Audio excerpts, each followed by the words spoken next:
అదే RTV app వార్తల్ని క్షణాల్లో చదివే అవకాశం ఉంటుంది. ఒక న్యూస్ పేపర్, ఒక టెలివిజన్ ఛానల్ మీ చేతుల్లో ఎప్పుడూ ఉంటాయి. తెలంగాణ రాష్ట్రం ఏర్పడ్డ తర్వాత హైదరాబాద్ తర్వాత అంతటి ఖ్యాతి వరంగల్కు లభిస్తుందని చెప్పి ఎన్నో హామీలు ఇచ్చారు. Hyderabad to Warangal industrial corridor అంటూ వరంగల్ని అన్ని రంగాల సర్వతోముఖాభివృద్ధి చేస్తామని చెప్పారు. కాకతీయ చరిత్రను తిరగరాస్తామన్నటువంటి ఎన్నో హామీలు ఇచ్చినటువంటి నేపథ్యంలో తెలంగాణ రాష్ట్రం ఏర్పడిన తర్వాత వరంగల్ నగరానికి ఒరిగింది ఏమిటి అన్నది ఒక ప్రశ్న. అందులో జిల్లాలుగా విభజించి వరంగల్ అస్తిత్వాన్ని దెబ్బతీసే కుట్ర జరుగుతుందన్నటువంటి ఒక ఆందోళనలు కూడా గతంలో జరిగాయి. అది మళ్ళీ పునరావృతం అవుతున్నాయి. తెలంగాణ రాష్ట్రం తర్వాత హైదరాబాద్కు ఉన్నటువంటి ప్రాధాన్యత, దేశంలో హైదరాబాద్ను రెండో రాజధానిగా తేలాలనేటువంటి ఒక అంశం తెర మీదకి వస్తున్నటువంటి నేపథ్యంలో హైదరాబాద్ తర్వాత వరంగల్ ఉనికి ప్రశ్నార్థకంగా మారేటువంటి అవకాశం ఉంది. ఎందుకంటే చిన్న జిల్లాలతోటి అభివృద్ధి జరగదు, వరంగల్ అస్తిత్వాన్ని దెబ్బతీశారన్నటువంటి ఒక ఆందోళన మాత్రం మేధావుల్లో నెలకొంటుంది. ఇప్పటి వరకు తెలంగాణ ఉద్యమంలో కూడా సబ్బండ వర్గాలు ఏకమయ్యాయి. వివిధ రంగాలకు చెందినటువంటి నాయకులు, నిపుణులు వారి యొక్క అస్తిత్వాన్ని, తెలంగాణ మనుగడను కూడా కళ్ళ ముందు కట్టినట్టు కూడా తెలంగాణ ఉద్యమంలో ప్రతి ఒక్కరూ చూపించినటువంటి పరిస్థితి. ఎవరిని చూసినా కానీ ప్రతి ఒక్కరూ తెలంగాణ రాష్ట్ర సాధనతో పాటు వరంగల్ నగర అభివృద్ధికి కృషి చేసినటువంటి పెద్దలే ఉన్నారు. ప్రతి ఒక్కరూ వారి యొక్క ఆలోచన విధానము, వారి యొక్క కృషి అనిర్వచనీయం, అమోఘం అని చెప్పడంలో ఎలాంటి సందేహం లేదు. ప్రస్తుతానికి తెలంగాణ రాష్ట్రం తర్వాత వరంగల్ నగరంలో మరొక ఉద్యమం మొదలవుతుందా అంటే అది మళ్ళీ ఖచ్చితంగా అవుననే సమాధానం చెప్పొచ్చు. ఎందుకంటే వరంగల్ నగరాన్ని కింది స్థాయికి తీసుకెళ్లేటువంటి కుట్ర జరుగుతుందనడంలో ఇప్పుడు ఉన్నటువంటి రాజకీయ పరిస్థితులు కూడా కనిపిస్తున్నాయని ఒక ఆందోళన వరంగల్ నగరంలో ఉన్నటువంటి మేధావుల్లో కలుగుతుంది. మరొకసారి జిల్లాలకు పేర్లు మార్పు అనే అంశం తెర మీదకి ఒక్కసారి తీసుకొచ్చారు. అలాగే వరంగల్ నగరాన్ని హైదరాబాద్ తర్వాత వరంగల్ హన్మకొండ నగరాన్ని కూడా అంటే ఉమ్మడి ఉన్నటువంటి ట్రై సిటీని కూడా వేరు చేసి దీని యొక్క అస్తిత్వాన్ని దెబ్బతీశారు. ఉన్నటువంటి వ్యవస్థను మొత్తం నాశనం చేశారన్నటువంటి కేవలం రాజకీయ ప్రయోజనాలే దీంట్లో పరమావధిగా ఉన్న నేపథ్యంలో వరంగల్ యొక్క అస్తిత్వము ఉత్తర తెలంగాణతో పాటు దాదాపు ఉమ్మడి రాష్ట్రంలో ఉన్నప్పుడే వరంగల్ నగరానికి ఒక క్రెడిబిలిటీ ఉండేది. అది మొత్తం నిర్వీర్యమైందన్నటువంటి ఒక ఆందోళన వారి గుండెల్ని పిండేసేటువంటి మాటలు ఒక సమావేశం ద్వారా ఇక్కడ వాళ్ళు కనుక్కున్నారు. మొత్తానికి ఈ సభ ద్వారా మరొకసారి ఉమ్మడి వరంగల్ జిల్లాతో పాటు అంటే ఉమ్మడి వరంగల్ జిల్లాను హన్మకొండ, వరంగల్ జిల్లాలను వరంగల్కి సంబంధించినటువంటి వాటిని ఉమ్మడిగా చేయాలి, వరంగల్ అస్తిత్వాన్ని పునర్వైభవం చూపెట్టాలన్నటువంటి ఒక ప్రణాళికతో మేధావులు ముందుకెళ్తున్నటువంటి సందర్భం. ప్రస్తుతానికైతే ఇక్కడ మేధావులు ఉన్నారు. తెలంగాణ రాష్ట్రంలో అన్ని రకాలుగా ఒక గొప్ప ఆచరణకు పునాది వేసినటువంటి వ్యక్తులు కూడా మనతో ఉన్నారు. ప్రస్తుతానికి ఇక్కడ కూరపాటి వెంకటనారాయణ సారు ఇక్కడ ఉన్నారు. సార్ చెప్పండి, ఇప్పుడు తెలంగాణ రాష్ట్రాన్ని కూడా ఒక గొప్ప వెలగాలి అని చెప్పారు. హైదరాబాద్ తర్వాత వరంగల్కి అంత ప్రాముఖ్యత ఇస్తామని చెప్పన్నారు. నిజంగా అటువంటి తెలంగాణ రాష్ట్రం ఏర్పడటం వరంగల్ యొక్క అస్తిత్వాన్ని దెబ్బతీసింది అనుకోవచ్చా, లేకపోతే అనుకున్న విధమైనటువంటి రాజకీయ ఎత్తుగడలు ఫలించాయి అనుకోవచ్చా? కేసీఆర్ ముఖ్యమంత్రి అయిన తర్వాత ఈ వరంగల్ను విచ్ఛిన్నం చేయడం ద్వారానే కల్వకుంట్ల వంశపారంపర్య పరిపాలన కొనసాగించే అవకాశం ఉంది. ఎందుకంటే వరంగల్ వాళ్ళు చాలా వైబ్రెంట్, రాజకీయంగా చైతన్యం ఉన్న వాళ్ళు అనేది అది నిజంగా కుట్ర పెట్టుకొని దీన్ని డివైడ్ చేయడం జరిగింది. దీనికి అనేక రకాల ప్రామిసెస్ చేసిండు. వచ్చినప్పుడల్లా వరంగల్ను తెల్లారి చేస్తా, నేను వర్క్ చేస్తానని చెప్పిండు. అది కూడా నాశనం చేసిండు. కానీ ఇప్పుడు ఈ 10 సంవత్సరాల కాలంలో మనం ఏదైతే హైదరాబాద్ తర్వాత వరంగల్ అతిపెద్ద నగరం అవుతుంది, ఇది ఒక ఇండస్ట్రియల్ హబ్గా మారుతుంది, ఏదో అది Hyderabad to Warangal corridor develop అవుతుంది, లేదా ఈ కోచ్ ఫ్యాక్టరీ వస్తుంది, ఎయిర్పోర్ట్ వస్తుంది, లేక ఈ కాకతీయ టెక్స్టైల్ పార్క్ వస్తుంది అనేటువంటి అంచనాల ప్రజలు ఉండేది. కానీ అవన్నీ కూడా నాశనమైనాయి. దాంతోపాటు వరంగల్ యొక్క రాజకీయ చైతన్యాన్ని, రాజకీయ లీడర్షిప్ను కూడా విధ్వంసం చేసిండ్రు. కాబట్టి ఇప్పుడు కనీసం కాకతీయుల చరిత్రకు సింబల్ అయినటువంటి ఓరుగల్లు పట్టణం, ఈ ట్రై సిటీస్ అనే దాన్ని ఏకం చేయడం ద్వారా ఇక్కడ రాజకీయంగా దాదాపు 4-5 ఎమ్మెల్యేలు రిప్రజెంట్ చేసే ప్రాంతం ఇది. ఇది ఒక గ్రోత్ సెంటర్గా, అభివృద్ధి సెంటర్గా ఎదగాలి హైదరాబాద్ తర్వాత. కానీ ఇది ఒక మండల స్థాయికి తీసుకుపోయి ఇక్కడున్న రాజకీయ చైతన్యాన్ని సర్వనాశనం చేసి ఎవరికి వాళ్ళే కేసీఆర్ మీద ఆధారపడే ఎమ్మెల్యేలను తయారు చేసుకునేటువంటి విధానాన్ని ఎలా ప్రజలు ప్రశ్నిస్తున్నారు. ఆనాడు కూడా ప్రశ్నించారు. కానీ ఒక నిరంకుశ పాలనలో ఎవరిని పడితే వాళ్ళని ఏ రాత్రి ఎత్తుకపోతారో తెలియదు, ఎవరి సెల్ ఫోన్లు ట్యాప్ చేసేది తెలియదు, ఎవరి మీద ఎలాంటి కేసులు పెట్టేది తెలియదు, ఎవరి ఆస్తులను కొల్లగొట్టేది తెలియదు. అంత భయభ్రాంతులను పెట్టి ఒక దురహంకార, ఒక దుశ్శాసన పాలన చేసిండు. కాబట్టి ఇవాళ ప్రజలు బయటకు వచ్చి మాట్లాడుతూ ఉన్నారు. ఈ రెండు ముఖ్యంగా వరంగల్, కాజీపేట, హన్మకొండ ఈ 3 ప్రాంతాలను ఒకే సీటుగా చేసి మిగిలిన ప్రాంతాలకు ఒక అభివృద్ధి కేంద్రంగా మార్చినట్టయితే ప్రతి అంశానికి హైదరాబాద్ మీద ఆధారపడకుండా ఇలా వరంగల్లో ఉన్నటువంటి గ్రామాలలో ప్రజలు ఒక్కొక్క గ్రామంలో సగం మంది పోయి హైదరాబాద్లో బతుకుతూ ఉన్నారు. పేదలుగా ఇల్లు లేకుండా బానిసలుగా బతుకుతున్నారు. అలాంటిది కాకుండా వరంగల్లోనే ఈ 6 జిల్లాలకు కేంద్రంగా అంతకుముందు జోనల్గా ఉన్నటువంటి వరంగల్ అంటే ఈనాటి 10-15 జిల్లాలకు కేంద్రంగా ఉన్న జిల్లాను ఒక్క జిల్లాగా మార్చడం అంటే ఇది కేవలం కల్వకుంట్ల కుటుంబ సభ్యులకు ఉపయోగపడే విధంగా, ఆయన బంధువులకు ఉపయోగపడే విధంగా చేసిన దుష్కార్యమని రేవంత్ రెడ్డి గారు ప్రభుత్వం గుర్తించాలి. వరంగల్ ప్రజలు కూడా ఒక నిగూఢంగా ఆలోచించి ఈ ఐక్యతకు వాళ్ళు కూడా సహకరించాలని మీ ద్వారా తెలియజేస్తున్నాం. ఓకే, పింగళి సంపత్ రెడ్డి గారు, మీరు చెప్పండి ఒకసారి, రాష్ట్ర చరిత్రలోనే కాకుండా దేశంలో కూడా వరంగల్ కంటూ ఒక ప్రత్యేకత, క్రెడిబిలిటీ ఉంది. అటువంటి అప్పుడు జాతీయ నేతలు కూడా వరంగల్కు వస్తే చాలన్నటువంటి ఒక ఆలోచన విధానం గతంలో ఉండేది. కానీ ఇప్పుడు ఉన్నటువంటి పరిస్థితి చూస్తుంటే ముక్కలైనటువంటి వరంగల్ నగర పరిస్థితి ఎట్లా ఉంది? మీకు ఈ పరిస్థితిని, అంటే ఈ సమావేశాన్ని ఏర్పాటు చేయాలన్నటువంటి ఆలోచన ఎందుకు వచ్చింది? మేధావుల్ని మళ్ళీ సబ్బండ వర్గాల్ని తీసుకొచ్చి ఒక మహా ఉద్యమానికి మీరు ఎందుకు శ్రీకారం చుట్టదలుచుకున్నారు? మీ ఆలోచన విధానము, మీ కార్యాచరణ ఎలా ఉండబోతుంది? నిజంగా ఉమ్మడి వరంగల్ జిల్లాలో ఉన్నటువంటి సార్ చెప్పినట్టు ఒక డీసెంట్రలైజేషన్ జరిగితే అభివృద్ధి జరుగుతుందన్నది తెలుసు తెలంగాణ వ్యాప్తంగా. కానీ వరంగల్ నగర అస్తిత్వమే ఇక్కడ ప్రశ్నార్థకంగా మారుతున్నటువంటి సందర్భంలో మీరు ఎలాంటి ఇనిషియేషన్ తీసుకుంటున్నారు? ఎలాంటి ఆచరణతో మీరు ముందుకు వెళ్తున్నారు? వరంగల్ అనేది ఒక చారిత్రాత్మకమైన ప్రదేశం. ఇది కాకతీయుల సామ్రాజ్యం నుండి వరంగల్ జిల్లాకు ఒక మంచి చారిత్రాత్మకమైన శిల్పకళ లాంటిది. మీరు తెలంగాణ రాష్ట్రం ఏర్పడ్డ తర్వాత మా కాకతీయ తోరణం ప్రతి తెలంగాణ బార్డర్ ప్రాంతాలలో దీన్ని ఏర్పాటు చేయడం జరిగింది. మా వరంగల్ జిల్లా మా కాకతీయుల తోరణాన్ని ప్రతి తెలంగాణ రాష్ట్రంలో నలుమూలల తోరణాన్ని ఏర్పాటు చేయడం జరిగింది. అలాగే తెలంగాణ గవర్నమెంట్ కూడా కాకతీయ తోరణాన్ని తీసుకొని వాళ్ళు ఒక సింబాలిక్ ముద్రను తయారు చేయడం జరిగింది. అలాంటి దాన్ని 6 జిల్లాలుగా విభజించి 6 జిల్లాలుగా ఎవరేడు అడిగితే అది ఇచ్చేసి మేము చేసిన పొరపాటైంది. మేము కేసీఆర్ గారితోని ఫస్ట్ కేసీఆర్ గారు మళ్ళీ దశ ఉద్యమాన్ని ప్రారంభించినప్పుడు కరీంనగర్ జిల్లాల సింహగర్జన తర్వాత మళ్ళా మీటింగ్ పెట్టింది, ప్రజా అభిప్రాయం కోసం మీటింగ్ పెట్టింది కాకతీయ డిగ్రీ కాలేజీలో. అది కూడా ప్రొఫెసర్ వెంకటనారాయణ గారికి తెలుసు. అప్పుడు పెట్టినప్పుడు ప్రతి ఒక్క సోదరుడు, కులము మతం అని చూడకుండా ప్రతి ఒక్క సోదరుడు ఆ ఉద్యమానికి ముందుకు రావడం జరిగింది. ఎవరు కూడా పిలవలేదు ఆ ఉద్యమానికి. మా అంతటా మేము ఆ ఉద్యమానికి ముందటకు పోవడం జరిగింది. ఆ రోజు ఆ డయాస్ మీద నేను రూపాయల దండ వేద్దామని, కేసీఆర్ గారి మీద రూపాయల దండ వేద్దామని వస్తే ఆ రోజు నాకు వీలు పడలేదు. ఆ రూపాయల దండ ప్రొఫెసర్ వెంకటనారాయణ గారికి ఇవ్వడం జరిగింది.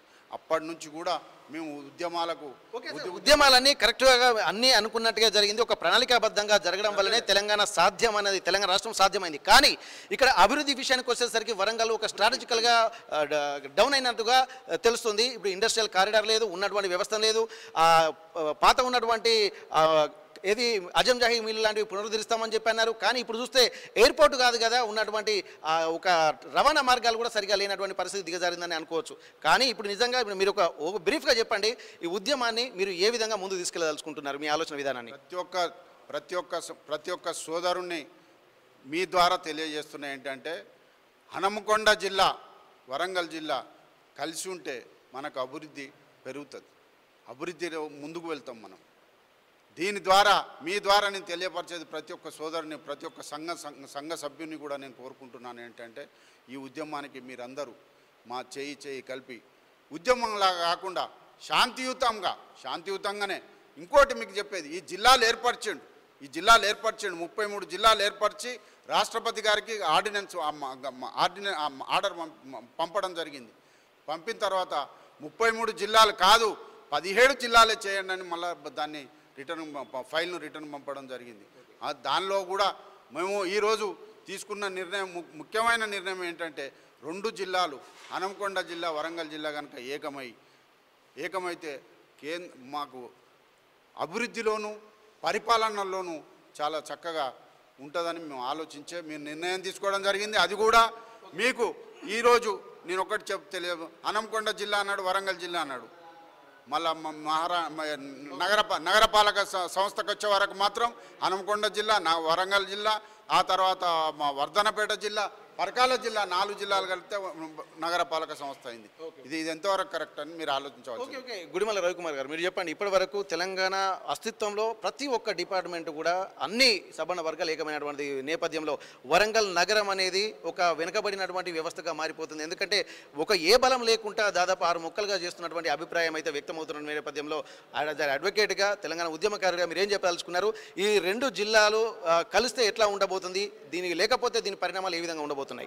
నిజానికి ఉమ్మడి వరంగల్ జిల్లాను ముక్కలు చేస్తున్నటువంటి సందర్భంలో కూడా అశాస్త్రీయంగా, అనాలోచితంగా, దుర్మార్గపూరితంగా వ్యాపార విస్తరణ కాంక్షను మదిలో పెట్టుకొని మాత్రమే ఈ ఉమ్మడి జిల్లాను 6 జిల్లాలుగా విభజించే సమయం లోపల కూడా బీఆర్ఎస్ పార్టీ అధ్యక్షులు, ఈరోజు బీఆర్ఎస్ పార్టీ, అప్పుడు టీఆర్ఎస్ పార్టీ, అప్పుడున్నటువంటి వ్యవస్థలో కూడా మేము చెప్పడం జరిగింది, ఇది ఏమాత్రం ఆమోద్యం కాదు, ప్రజల గుండె మీద కాలు పెట్టినటువంటి పరిస్థితి ఏర్పడతా ఉన్నది, కాబట్టి మీరు దీన్ని విభజించడానికి వీల్లేదు, ఇది అశాస్త్రీయంగా జరుగుతూ ఉన్నది, వరంగల్ హనుమకొండ అనేది ఎవరు కోరుకోవడం లేదు, ఎవరు జీర్ణించుకోవడం లేదని చెప్పిన అయినప్పటికీ దుర్మార్గపూరితంగా అవి 2 జిల్లాలు చేసినారు. అవి ఎందుకు చేసినారు అనేటువంటి విషయం రానున్నటువంటి రోజులలో స్పష్టంగా ఆధారాలతో సహా చూపెడతాం, ఎవరి ఆకాంక్ష కోసం చేసిండో. అయితే ఇప్పుడు తెలంగాణ అంటే వారు ఏలినటువంటి 10 సంవత్సరాలు అయిపోయిన తర్వాత కూడా ఇప్పటికి కూడా ఆ వేడి ప్రజలలో ఎందుకున్నది? మీరు 6 జిల్లాలు చేసినారు కాబట్టి మీకు 12 సీట్లు ఇవ్వలే, అది పొడగొట్టిరు. ఇప్పటికీ మేము కొత్త గవర్నమెంట్ ఏమంటాను, వరంగల్ జిల్లా ప్రజల ఆత్మవిశ్వాసాలతోటి వాళ్ళకున్నటువంటి నమ్మకంతో ఎవరు చెలగాటమైనా కూడా ఫలితాలు ఇట్లే ఉంటాయి. కాబట్టి వరంగల్ హనుమకొండ ప్రాంతాన్ని విభజించడం ద్వారా పరిపాలన సౌలభ్యం పేరు మీద ఇక్కడ అరాచకం కొనసాగుతూ ఉన్నది, ఎవరికి అందుబాటులో లేవు. ఇక్కడ సాంస్కృతిక విధ్వంసం జరిగింది, ఆర్థికంగా అణిచివేయబడ్డారు, రాజకీయంగా తొక్కివేయబడతా ఉన్నారు.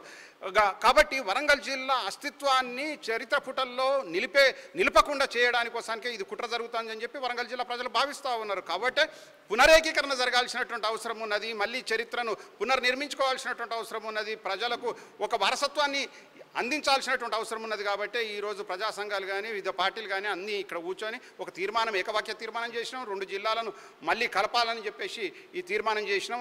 త్వరలోనే కార్యాచరణను కూడా మేము ప్రకటించబోతా ఉన్నాం. ఈ ఉద్యమాన్ని ఉధృతం చేస్తాం. దశవారీ ఆందోళనతో పాటు ఇది చివరిగా ఒక జిల్లాను చేసుకోవడానికోసానికి అన్ని విధాలుగా మేము సిద్ధంగా ఉన్నాం. Okay sir, Pulluru Sudhakar sir మీరు చెప్పండి సార్, ఇప్పటి వరకు ఫోరం ఫర్ బెటర్ వరంగల్ నుండి మీరు ఫౌండర్ ప్రెసిడెంట్గా ఉన్నారు.